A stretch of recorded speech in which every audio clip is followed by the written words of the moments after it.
Good evening and welcome to Chicago Tonight. I'm Brandis Friedman. And I'm Paris Schutz. On the show tonight, trying to rein in police misconduct. Besides cashless bail, what else does the Safety Act do?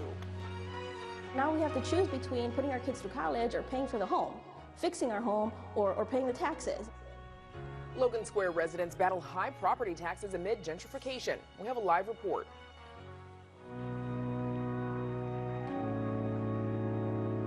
Thousands gather at the Vatican for the funeral of Pope Emeritus Benedict. Civil rights groups raise alarms over a Chicago police officer with far-right extremist ties who's set to return to the force. Jones the block at the left tackle. Time for Fields. Now he'll accelerate to get the first down and break tackles, and he's off to the races. What a run. A breakout season for second-year quarterback Justin Fields and an otherwise forgettable year for the Chicago Bears. I'm Angelito, and coming up tonight, we're taking you to River West for a very limited show celebrating some of the city's most prolific artists. A colorful new exhibition looks at the many uses of monochromatic artwork in contemporary art. And Brandis and Paris, as you mentioned, I'm in Logan Square as part of our Chicago Tonight in Your Neighborhood series. Now, it's a gentrifying area on the northwest side that's experiencing high property taxes. Some residents say they saw up to a 30% increase in the recent bill. We talked to local leaders and some residents about how that's impacting them. But first, I send it back to you. But first, some of today's top stories. President Joe Biden announces a new plan to stem an influx of migrants at the southern U.S. border. The executive order will allow up to 30,000 people per month from Nicaragua, Cuba, Haiti, and Venezuela. However, to qualify for the so-called humanitarian parole program, migrants must apply for U.S. entry before leaving their home countries.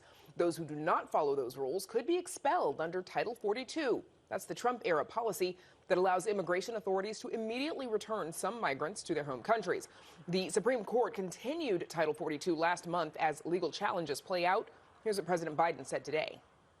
My administration is taking several steps to stiffen enforcement for those who try to come without a legal right to stay, and to put in place a faster process, I emphasize a faster process, to decide a claim of asylum. President Biden is set to visit the southern border Sunday en route to a summit in Mexico City. And there still is no Speaker of the U.S. House of Representatives. No member-elect having received a majority of the votes cast, a Speaker has not been elected. After Kevin McCarthy reportedly capitulated to a number of demands by the 20 Republican holdouts, they're still denying him the Speaker's gavel, now apparently for the 11th time. Downstate Illinois Congresswoman Mary Miller is one of the 20 members of Congress who are steadfast in their opposition to McCarthy. Meanwhile, national security concerns are growing without leadership in the House. Meanwhile, former Illinois Republican Congressman Adam Kinzinger announces his next move. Kinzinger is set to become a senior political commentator on CNN. He tweeted, quote, "Happy to join the team, CNN." He spent 12 years as an Illinois congressman, but his membership on the January 6th committee launched his profile nationally. Kinzinger became an outspoken critic for former President Donald Trump and launched a political action committee called Country First after the January 6th insurrection in 2021. Coming up in the program, Pope Emeritus Benedict is laid to rest in the Vatican.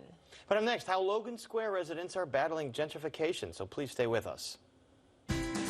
Chicago Tonight is made possible in part by Alexandra and John Nichols, the Jim and Kay Mabey family, the Polk Brothers Foundation, and the support of these donors.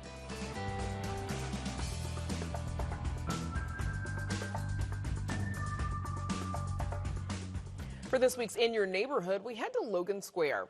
It's one of the neighborhoods battling a significant increase in property taxes.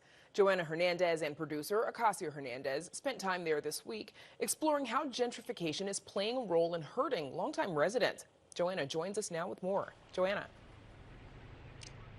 Brandis, this isn't new for this area. Now, this neighborhood used to be mainly Latino, and over the years, they have seen a decrease to about 36%. And some longtime Latino residents say they don't know how much longer they'll be able to pay taxes, maintain their home, and survive here. Now we have to choose between putting our kids through college or paying for the home, fixing our home or paying the taxes. Some people may welcome gentrification, but it's causing a burden for families like Norma Rio Sierra. We're about to be displaced. You know, if there's no relief, if there's no way to keep up with these increases, then that's it. That's what pushes us out. That's the nail in the coffin that will, you know, push me out of a neighborhood that I've been in my whole life. In Logan Square, Christian Diaz is the head of housing for Palenque, LSNA, an organization catering to the brown and black community. It really is shocking. Some people have gone from having to pay like $4,000 to $6,000, and a lot of these notices came right before Christmas, so it's a very emotional thing. I mean, your home is an emotional topic. With property taxes spiking in communities on fixed incomes, Diaz says it's not an even playing field for working class families. We want them to understand what programs are out there to help them, so we want them to appeal their property taxes as much as possible. We want them to, if they qualify for senior property tax exemptions or long-term homeowner exemptions. In Logan Square, the median residential bill increased by 18% over last year's tax bill to an average of $8,000. So why the spike? Kevin Burke has been a property tax attorney for more than 30 years and says it comes down to where your property is located. New developments in the neighborhood drive people to the area, meaning an increase in property value. We also get asked frequently by property owners, isn't there some limit to the increase? And the answer is in Illinois, no. If the assessor thinks your value of your property tripled, or maybe he was too low the last time, he can increase it by 3, 4, 5 times. Leaving homeowner Rio Sierra and her family paying the price. You can appeal every tax increase, but that in and of itself costs money too, right? Do you have money to pay for a lawyer that's going to file that appeal? Is it even going to even out? Are you just going to break even? You know, just give me a tax break. We've been here for 30 years. Mayor Lori Lightfoot tells Chicago Tonight there's still work to be done in reforming the assessment system. You know, it's a zero-sum game. And when we see, for example, the Board of Review making big concessions to commercial properties, who bears the brunt of that? Residential homeowners. So we've got to fix that problem as well. We're looking at a number of different solutions. There have been some aldermen that have come forward to offer up some solutions. Those solutions may come too late for decade-long residents in Logan Square who face being displaced. Burke says a solution could be for the city to rely less on property taxes to fund city schools or city parks. A couple alternatives that are, none of them are favorable for a homeowner: sell, which they don't want to do, raise rents, which they don't want to do, or, as you said, put off home repairs that they were planning on doing. Local resident Coleman Bryce is a director at Palenque, owns a local bar, and acknowledges the privilege he has to be able to afford the tax hike. I feel like a lot of the property values are based on, you know, flipping activity in the neighborhood or people coming into the neighborhood to try and profit off of it. So some kind of reward, some kind of stability for those folks who are trying to stay in their homes long term.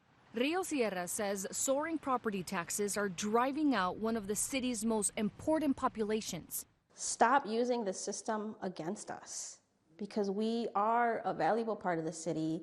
We've contributed so much to the city, and we deserve to be able to live here. Someone who has put in the effort in this community, somebody who's college educated, who is doing the best to be a part of a community, to be a good part of the community, right? Like, why do we constantly get pushed out?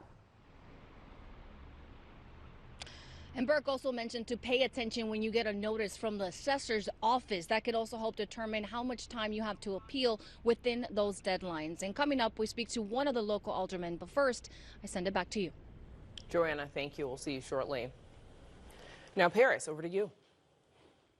Brandis, thanks. Could be months before the Illinois Supreme Court makes a decision on the future of cashless bail. According to an agreed motion, oral arguments are set for sometime in March.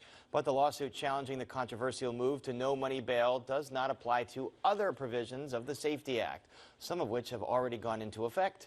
Amanda Vinicky joins us now with more. Amanda, the less talked about part of the Safety Act. Yeah, Paris. So just to get everything straight, the lawsuit filed by about half of Illinois' prosecutors is certainly holding up Illinois' move to cashless bail. But the bail transformation spelled out by the Pretrial Fairness Act is but one of many provisions contained in an even bigger law, a law that has gotten so much attention, folks may recognize it by name: the Safety, Accountability, Fairness, and Equity Today, or SAFETY Act.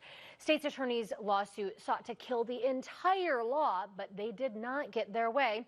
The Kankakee County judge found the cashless bail component unconstitutional, but left the rest of the SAFETY Act intact, which means despite the legal pause, major changes to Illinois' criminal justice system are underway, and a lot of them. To try and make it easy, I've distilled it down to 5 changes. Here's the first one.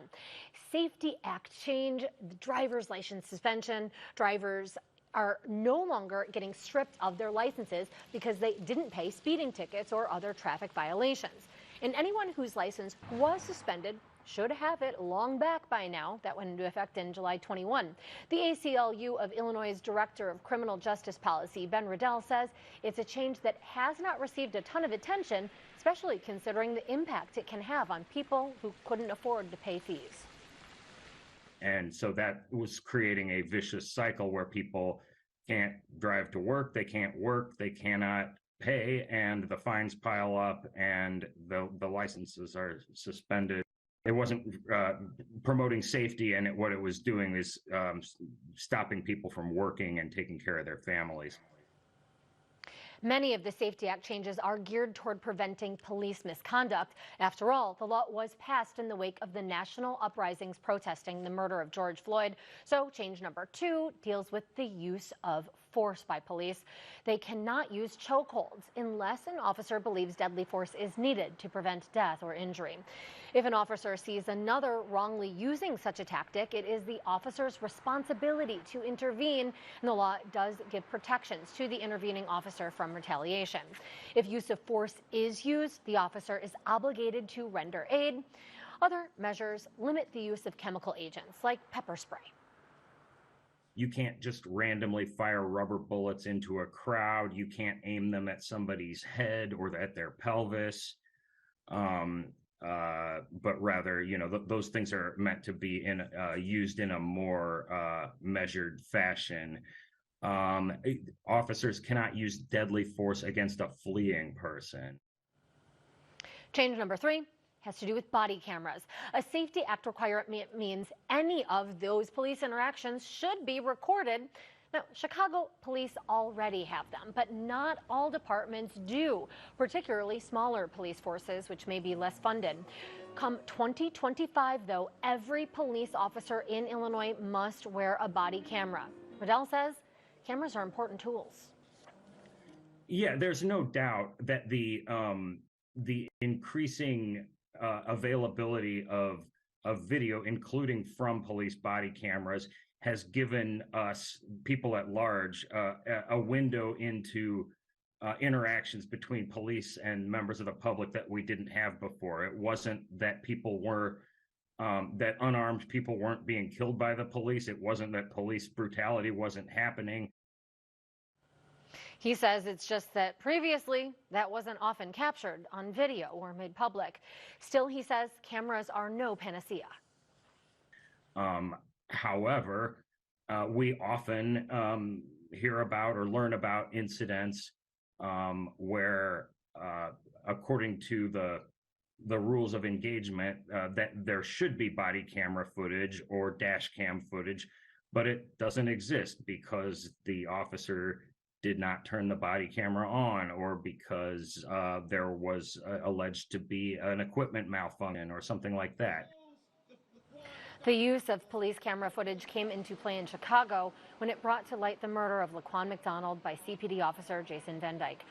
McDonald's death spurred calls for action, a consent decree over the CPD. Critics say Van Dyke's record should have served as a warning. Members of the public who take an issue with an officer's behavior should have an easier time doing so, per another change in the SAFETY Act, which removes barriers to filing a misconduct complaint. They can be filed anonymously and no longer require the complainant to sign a sworn affidavit.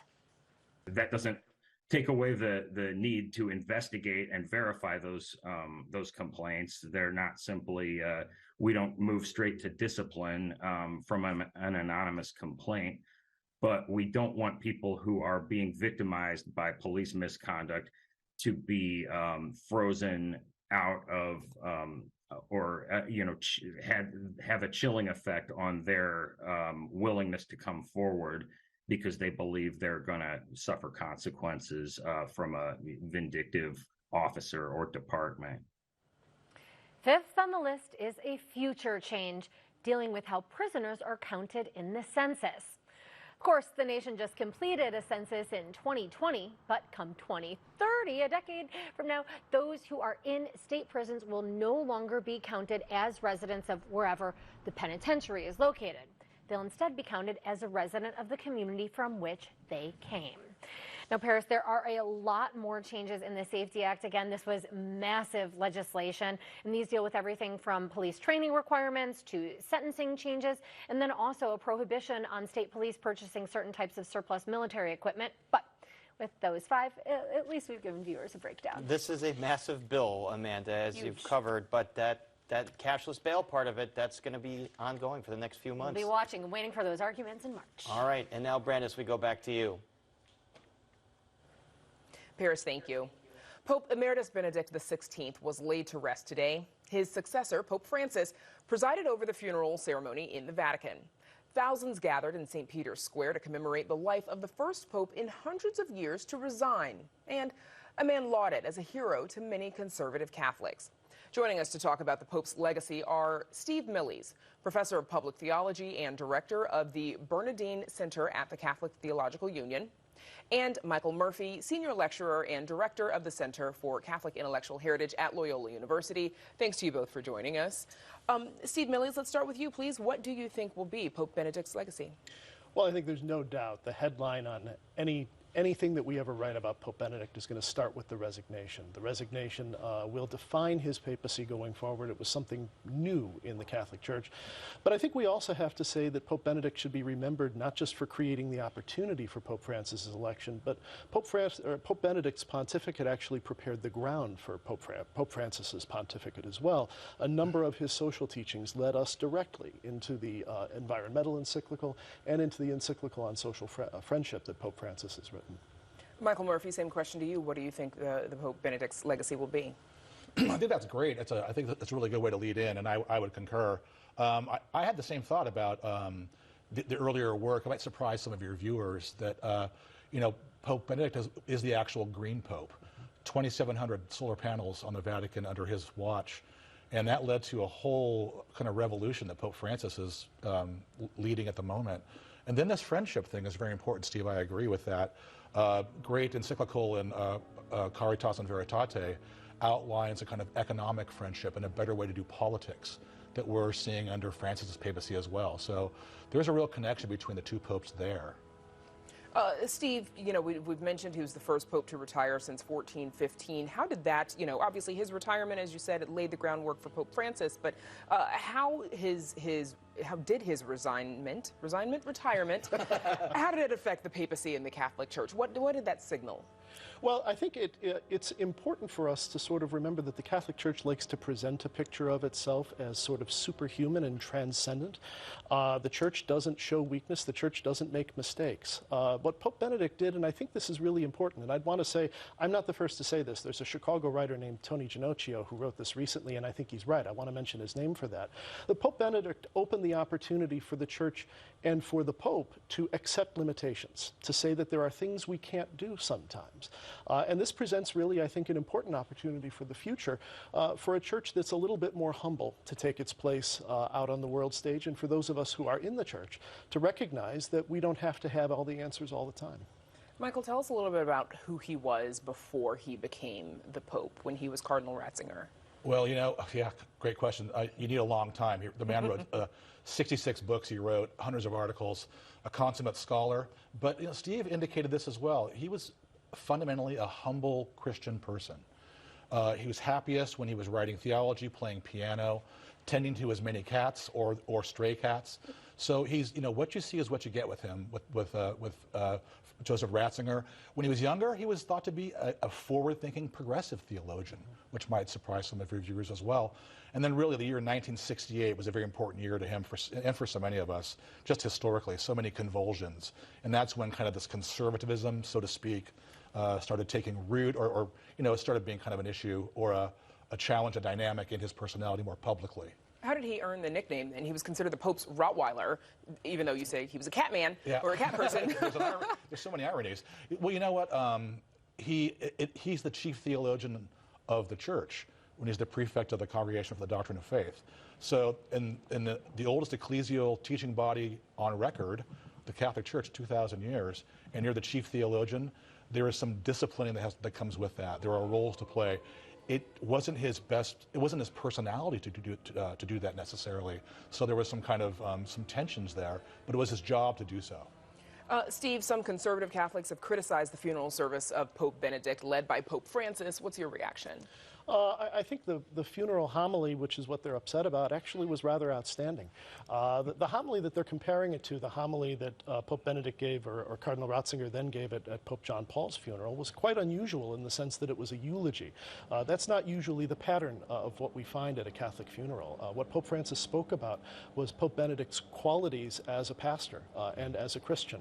The funeral is an opportunity to think about human life in the context of its eternal dimension and about the meaning of life in those ways. It's a spiritual opportunity for the people who are gathered there, and I think Pope Francis took the right approach, and it took quite an ordinary approach, I'd want to say, too. Well, and Michael, some folks say that, that approach was a reflection of his personality. Pope John Paul II, his personality was very different, and he served for a very long time, of course. Yeah, a friend of mine was a papal translator for Benedict's Jesus of Nazareth books, and I said, how do you differentiate between John Paul and Benedict? He said, John Paul is Miles Davis, Benedict is Mozart. And so, but there's something, even because the homily was important for John Paul II, but for Benedict, the simplicity was there. And Pope Francis got it, I think, by making a reference to Gregory the Great, another kind of monk pope who really wanted simplicity.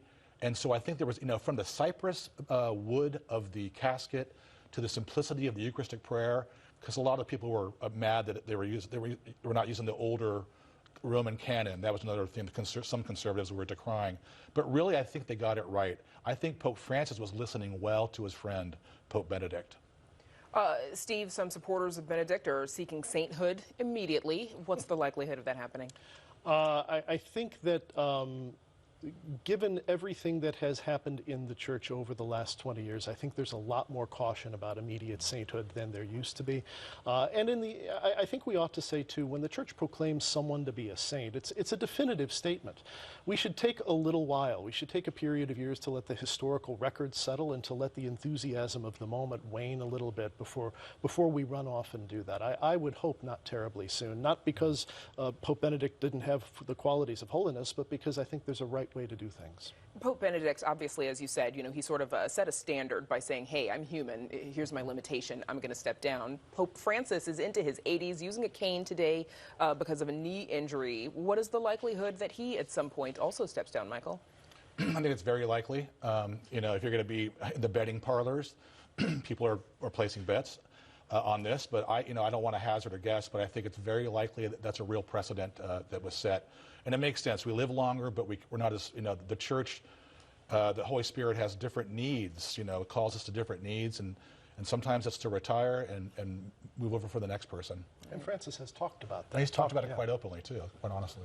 Yeah. That's where we'll have to leave it. My thanks to Steve Millies and Michael Murphy. Thank you so much. Thanks for the opportunity.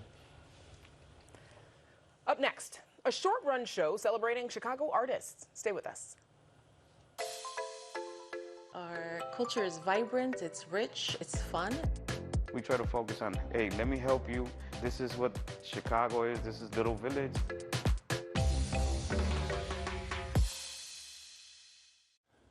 There's much more ahead in the program, including a prominent civil rights group calling out Mayor Lightfoot and the CPD. But first, a new gallery and novelty shop has formed roots in River West. They're eager to transform the space into a community arts center that supports artists in both the city and beyond. So they decided to have an end-of-the-year exhibition to showcase some of those creatives they'll be working with. Arts correspondent Angel Ito shares a preview of Work Friends at Cherry Mountain Arts. We are trying to really embody what art is supposed to be like for everybody. And I think these artists and their work allows us to be able to do that because everybody is a little bit different. They have their own personal missions, their own style. That's the mission of designer-turned-illustrator and fine artist Rello, who recently opened Cherry Mountain Arts in an effort to uplift artists he's worked with throughout his career. Our show is entitled Work Friends, and the show is about showcasing artists that we're going to work with, and we want to highlight the people that believe in what our mission is too, and just kind of like wrap our arms around them. The exhibition highlights signature artists known for having specific styles, such as Magpie and Nico Washington. Ornate furniture pieces also sit within the space, as well as work by Rello himself. Two catalysts of my character world are Ruby and Ozzy, a different take on Mickey and Minnie, named after Ozzy Davis and Ruby Dee. The big concept was about taking these iconic characters that people love and interpreting these characters as black characters. If Mickey Mouse was a black person, would you still love Mickey Mouse the same? We had Krusty the Clown from The Simpsons, flipped that and turned it Homie the Clown. I do like the storytelling behind Homie the Clown. That kind of goes, just because I look like a clown doesn't mean you can treat me like one. You have to treat people the right way regardless of how you think they look or what you might think they are. Rello says it's through this exhibition that he hopes people understand the importance of interpretation as they continue to engage with art created by black artists. Other people that don't look like us need to understand why this representation is in art, because we get it already because we live through it. The people that engage with black people need to understand why it is important to make sure you treat everybody the right way. We don't need to understand how to treat black people the right way. We know. We know how generally as a community we want to be treated. So it's like the art is like for everybody. It's just everybody's looking at it, standing in a different position. For Chicago Tonight, I'm Angel Ito. Cherry Mountain Arts plans to transform its current exhibition space into a community art center that's slated for mid-February. In the meantime, you can see Work Friends on Milwaukee Avenue in River West through Sunday. And now, Brandis, we go back to you. Paris, thank you. Still to come on Chicago Tonight, a civil rights group cries foul over public trust in law enforcement if a Proud Boy-affiliated CPD officer returns to the force. We talk with community leaders as they battle gentrification in Logan Square. More from our In Your Neighborhood series. A 3-13 season hasn't prevented second-year quarterback Justin Fields from having a breakout year.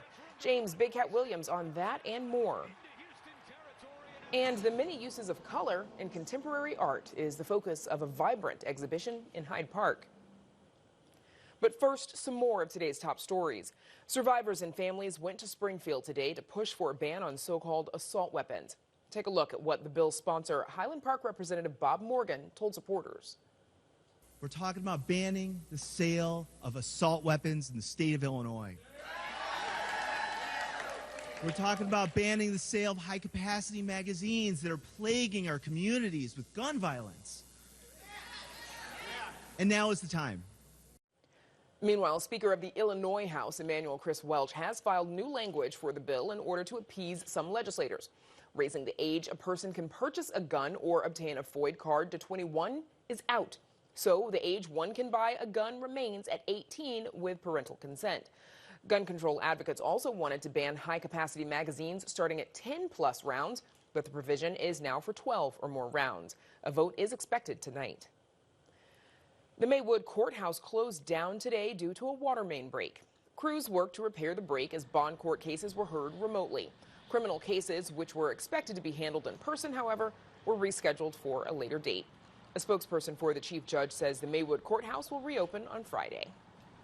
And good news for fans of fish, sharks, and other aquatic creatures. The Shedd Aquarium announces free days. Illinois residents need to show a valid ID to enjoy the free general admission days. The aquarium will be free from Thursday, January 12th through Monday, January 16th, which is, of course, Martin Luther King Jr. Day. In February, there's free admission Tuesdays, Wednesdays, and Thursdays every week, starting February 7th. And Bears matriarch Virginia McCaskey celebrates a milestone birthday. The oldest primary owner of an NFL franchise turns 100.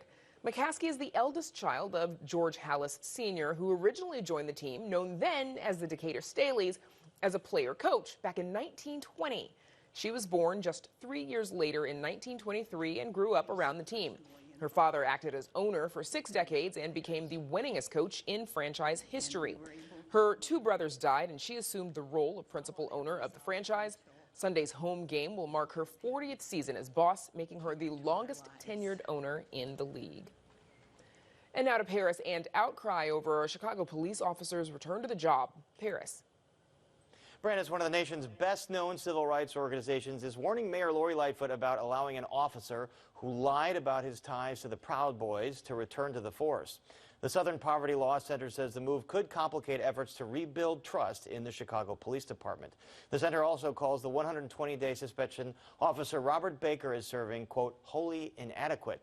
WTTW News reporter Heather Sharon joins us now with more. So, Heather, remind us what the probe into this officer, Officer Baker, determined. Well, this probe was conducted by the Police Department's Bureau of Internal Affairs, and they determined that Officer Baker made a false statement about whether he attended a barbecue organized by the Proud Boys and made a contradictory statement about whether he participated in a group chat with other Proud Boy members. For that, he was suspended 120 days as part of the mediation agreement, although Chicago's Inspector General said he should have been fired for his ties to the group that the Southern Poverty Law Center says is one of the most violent hate groups active in America today. And clearly CPD and by extension Mayor Lightfoot saw it differently, so this officer could return to the department in coming weeks. Why is the Southern Poverty Law Center concerned about this? Well, they say that Baker's return could send a message to other officers that they could operate with impunity and that would further erode attempts by Mayor Lightfoot and Superintendent Brown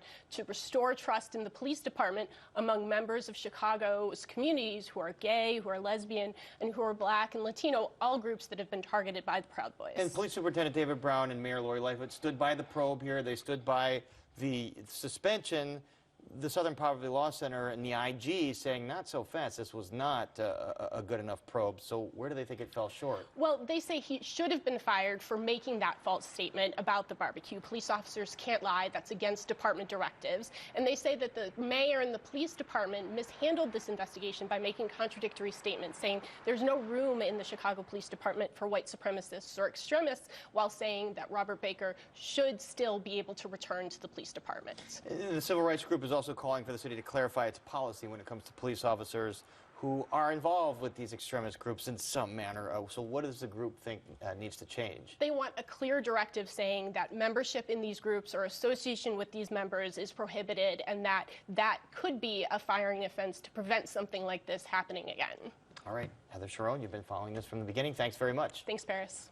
And you can read Heather's full story on our website. It's all at WTTW.com/news. And Brandis, we go back to you. Paris, thank you. Now to Joanna Hernandez, who spent the day in Logan Square on the city's northwest side as a part of our In Your Neighborhood series. Joanna. Hi, Paris. We're now here with Alderman Scott Waxpak of the 32nd Ward, who's running unopposed for his 5th term. Now, thank you for joining us tonight. Thanks for having me. Now, we have to start with this question. We've been talking to residents all day today, and their biggest concern are these large property tax hikes. What do you tell those residents who are afraid that they might lose their home? Well, I think the first thing we're looking at is making sure that if people appeal those taxes, if they need to reach out to the assessor, go to the Board of Review, have them an attorney do it or do it themselves, they really need to make an appeal if they think those aren't right-sized. But, you know, the problem goes back decades. The corruption in the system, the mismanagement over at the Board of Review, at the assessor's office, and basically throughout the city has led to these kinds of taxes. So I feel for people knowing, you know, looking at my own bill going up in a way that I hadn't imagined. And that's a message that kept echoing today, is the frustration of almost pointing the fingers here, and some people say that appealing is not enough. I mean, what do you say to them as well? I say appealing doesn't always solve the problem, but we need to fix the system at every level, at the city level, the county level, and the state level. And if you look back at all the people that were involved in this corrupt system, Ed Burke, Madigan, you know, making assessments half of what they should have been at the commercial level and residential level for decades, it really ruined the system. And I think what we're trying to do at the city level is fix things there to make sure that we're getting the proper assessments. They have to do it at the assessor's level, and with the new people at the Board of Review, I think we'll see some change there too. Now, as the chair of the Finance Committee, how does City Council work to make sure property taxes are equitable? Well, I think when we look around the city, you know, we're making a lot of changes to maps, zoning maps, development. We have to make sure that we do development in the right way as well so that we're not pricing people out. And so making sure that there's community input, making sure that people know what's happening in a predictable way and a more stable way so that they know what's coming. That's what the city side of it is, to make sure that people have that predictability about their taxes. I mean, there's people here who do feel they're being priced out. Yeah, And it's really unfortunate, but I think that's what decades of mismanagement and corruption leads to, is that people get hit with these massive bills in a way that they never expected. So it's on us, this generation and the next, to fix these problems. And we spoke to the mayor earlier this week, and she was talking about solutions and talking about she has been in touch with some aldermen. What does a solution look like for you? Well, I'm working with people like former Alderman Orr and Fritz Kagi with the Board of Review, the new people there, and saying, look, we need to have broader discussions about the tax system. You know, we tried to pass a graduated income tax at the state level. It failed. And I think what we need to do is look at a different taxing system like other states have, instead of putting all the pressure on residents and businesses with property tax system. And now I do have to ask, we're right by the Logan Square monument. Now there's a big plan happening for this area. Can you tell me about that? Sure. On the good side of things, we have the bicentennial plan that's a little bit behind schedule, but with this mayor, we've been able to move it forward. And working with the community and my fellow aldermen, state and county officials, we're going to be revamping this whole intersection, making it more pedestrian and bike friendly, and I think it's all based on this input from the local community. So and it's that's going to look different, that's for sure. Completely different. You said that a part of this area right here where we're at is going to be closed off. Yeah, so basically looking at the CTA station there, you can see how people go around these corners. We're going to be slowing traffic down, narrowing lanes to make it safe for people. Well, thank you so much for joining us tonight. Thanks for having me tonight. And coming up, we speak to a local organization in Logan Square. But first, I send it back to you, Brandis in Paris. Joanna, thanks. We'll see you in a little bit. And now to Paris and a look at the Chicago Bears' biggest needs heading into the offseason. Paris. Brandis, the Bears mercifully close out their season this weekend against the Minnesota Vikings, but already the intrigue is more about what happens off the field after the game and in the coming months, as opposed to what happens on it.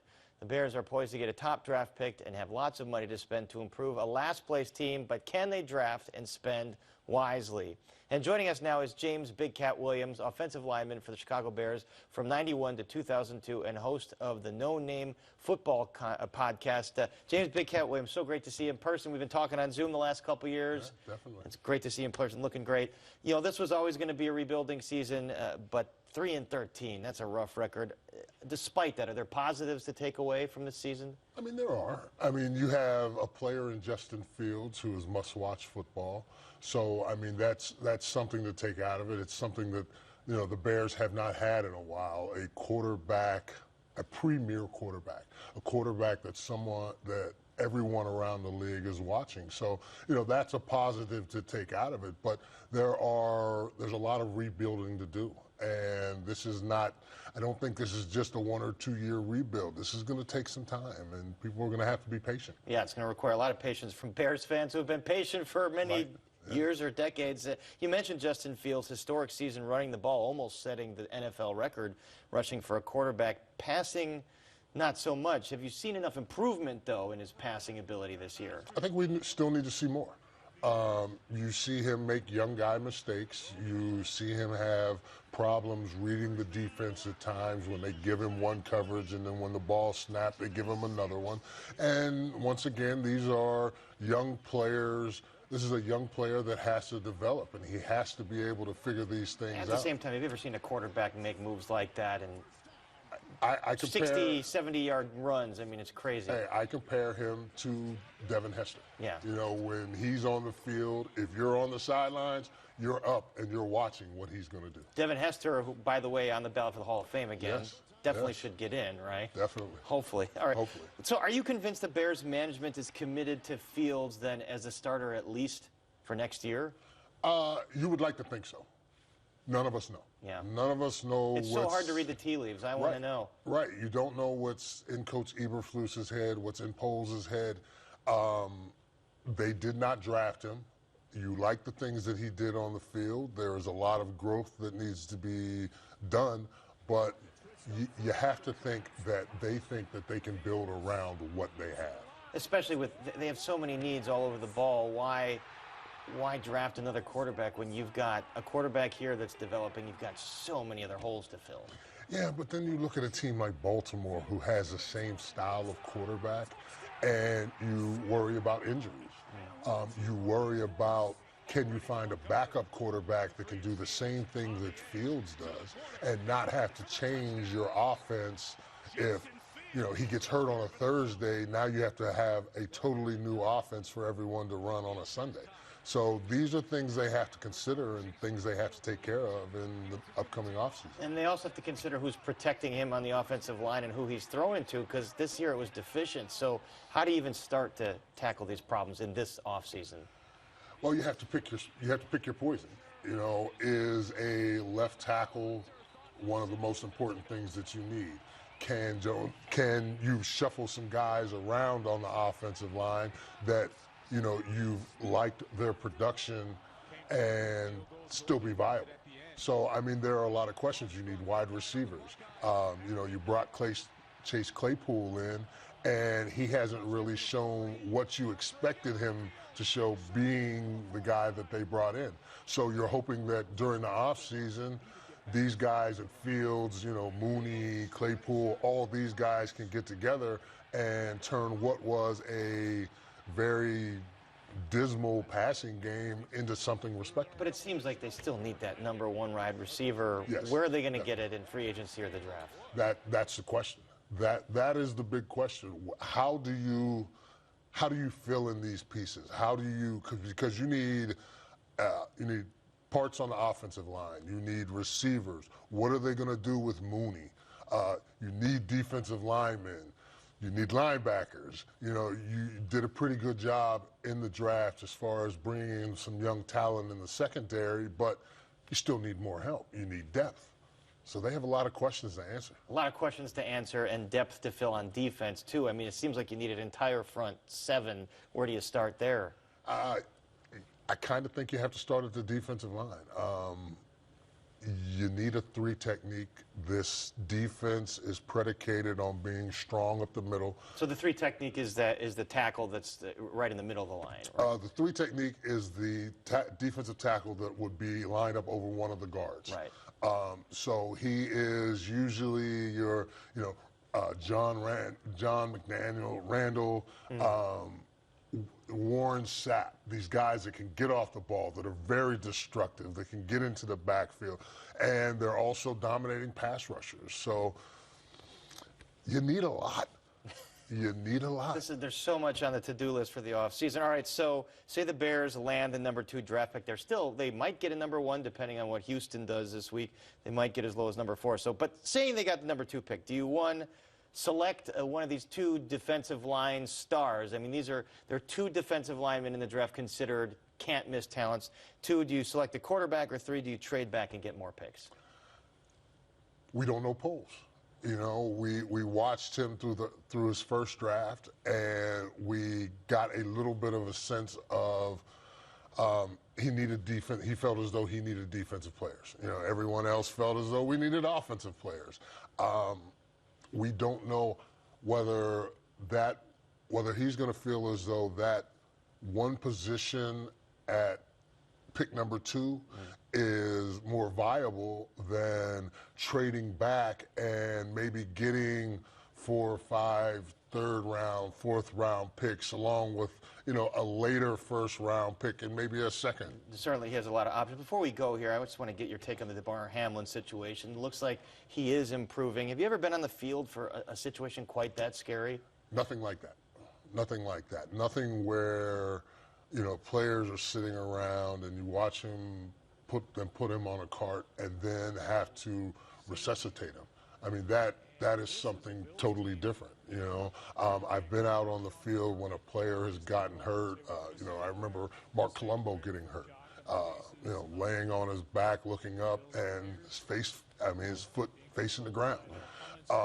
It's hard as a player to see that, know that person be like a family member to you, and then, you have to question, is he ever going to be able to do this again? Yeah. For this kid, it was, is he going to survive this?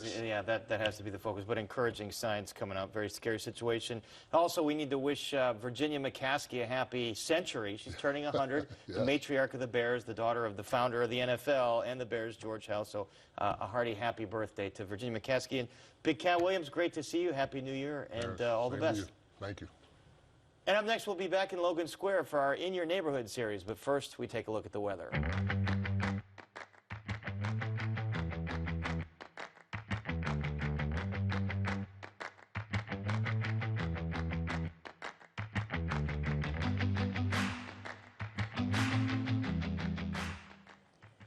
And now we check back in with Joanna Hernandez, who spent the day in Logan Square as part of our In Your Neighborhood series. Joanna.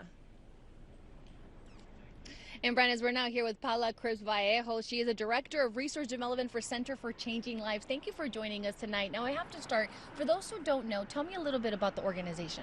Yeah, Center for Changing Lives has been here in the Logan Square neighborhood since 1989. We're what's known as a financial opportunity center. We offer free bilingual services in regard to financial coaching, HUD-approved housing counseling, employment coaching, and also small business and entrepreneurial coaching. We're unique in that we offer all these services in both English and Spanish, and our focus is on the Black and Latinx community here on the northwest side of Chicago. And I can only assume this is much needed here, especially because we did talk about how this once was predominantly a Latino population, but those numbers have decreased, correctly? They have, yes. The best estimates are that we've lost over 20,000 Latinx or Latina families in recent years, and that is a trend that seems to also continue. And we have seen that the displacement happens in regard to housing, with the impact that it has on the rest of the community is more than we can imagine.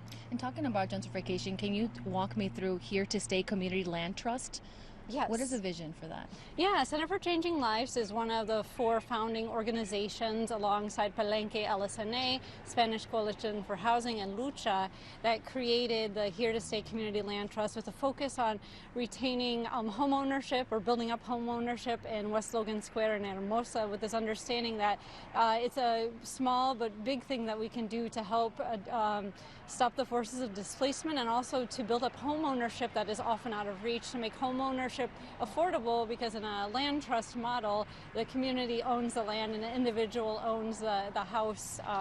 And so it's a way for families to continue to, be able to stay here and to build up home ownership. And we know the impact will come for generations and generations. And I know that this summer you sold a home to a couple. I mean, how did that feel like? It was so exciting and such an honor for Center for Changing Lives and our co-organizations to be a part of that, to know that's the one of many households that we will hopefully be able to help stay in this neighborhood and to be a part of this community for years to come, and to know that we want homeownership to be in reach for Black and brown families, and even for those who are ITIN holders, to know that that's such an important need here as we continue to serve the immigrant community and the Black and brown community in general. And we've been talking about it this entire segment, but what do you tell those people who just don't know if they could keep their homes, that they want to stay in a neighborhood they've lived in for 20 plus years? Yeah, well, Center for Changing Lives and a lot of our fellow nonprofit organizations are working really hard to make sure people have access to mortgage assistance, they have access to rental assistance, utility assistance, whatever it is that people need to have safe and secure housing and to be able to stay in Logan Square and Hermosa is what Center for Changing Lives and a lot of our fellow organizations are about. What's the number one advice that you give to those people who are looking to buy a home in a place like this, a neighborhood like this? Don't give up hope. Your dreams can be realized. Center for Changing Lives is there as a HUD-approved housing counseling center to help you and others to fulfill those dreams and explore those options that you have. Know that there are great programs that exist out there. There's resources out there to help you become a homeowner, and to say that aquí quedamos y no nos vamos. We're here to stay, right? That's why we called our land trust. We're here to stay, that our families can continue to be present in this community. Well, thank you so much for joining us tonight. Thank you for your time.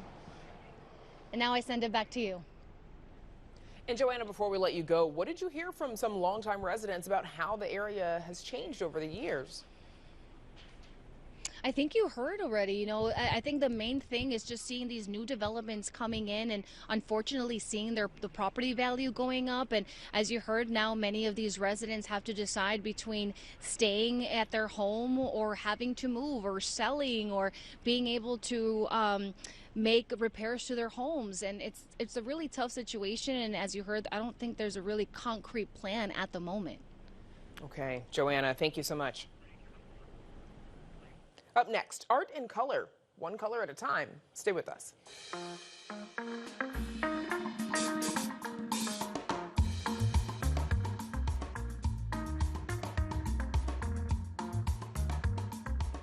If you think monochromatic means monotonous, an art show in Hyde Park will likely change your mind. It's filled with vivid colors and dark tones as well.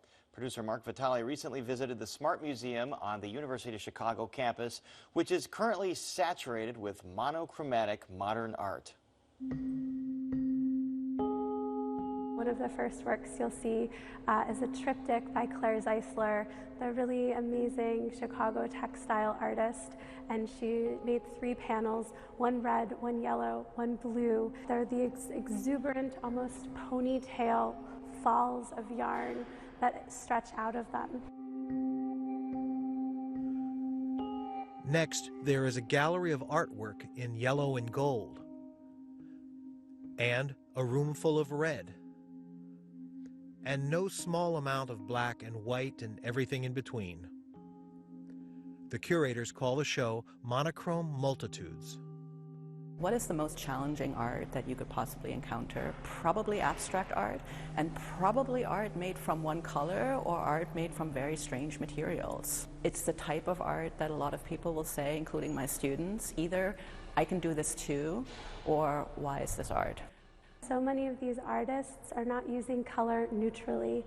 They're questioning what color might mean. They're questioning its values. They're questioning how it's used fundamentally in art.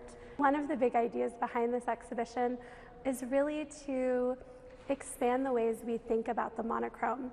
All these artists think about color in very, very different ways. Of course, in all of these different historical and cultural contexts, colors and monochromy mean very, very different things.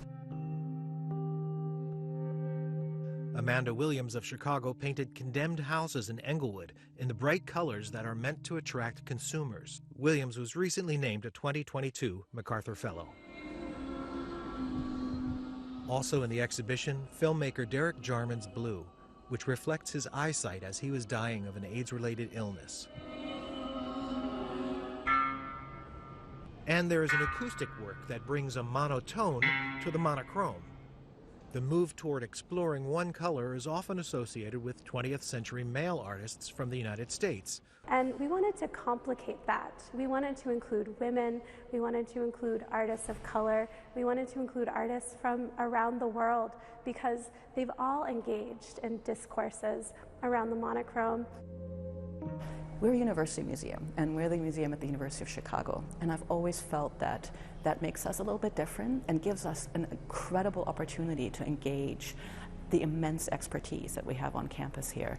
So close to 40 of the labels have been written by faculty members across campus, and not just us boring art historians, but a mathematician, an astrophysicist, a legal historian, and those types of perspectives that are usually never brought into museums. For Chicago Tonight, this is Mark Vitale. The show Monochrome Multitudes is at the Smart Museum on the campus of the University of Chicago until Sunday, and it is open to the public. And we're back to wrap things up right after this. What should the city be doing to better support Black Chicagoans who are victims and survivors of hate crimes? Classic city of Chicago, we work in silos, so the left hand doesn't know what the right hand doing, and the constituents get left out in between. Power is the voice. The power is the numbers. The power are the people. The ability to sway election is the power.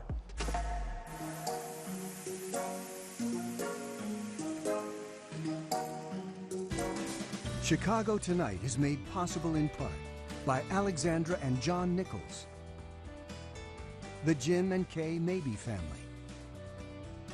the Polk Brothers Foundation, and the support of these donors.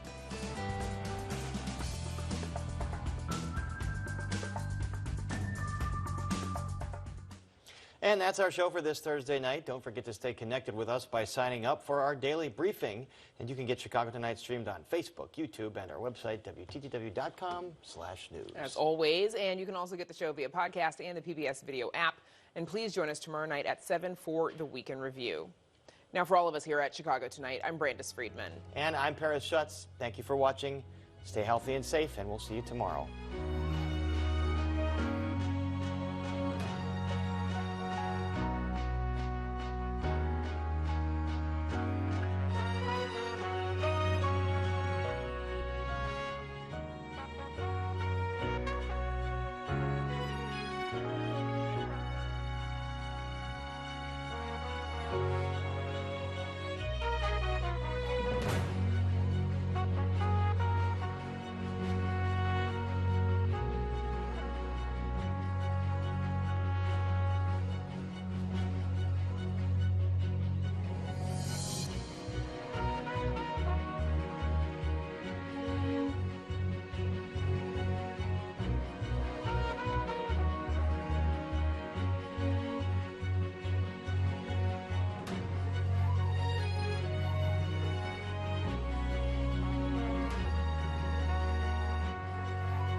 Closed captioning is made possible by Robert A. Clifford and Clifford Law Offices, a Chicago personal injury and wrongful death firm that is proud to be a multilingual law firm that provides translators for a variety of languages.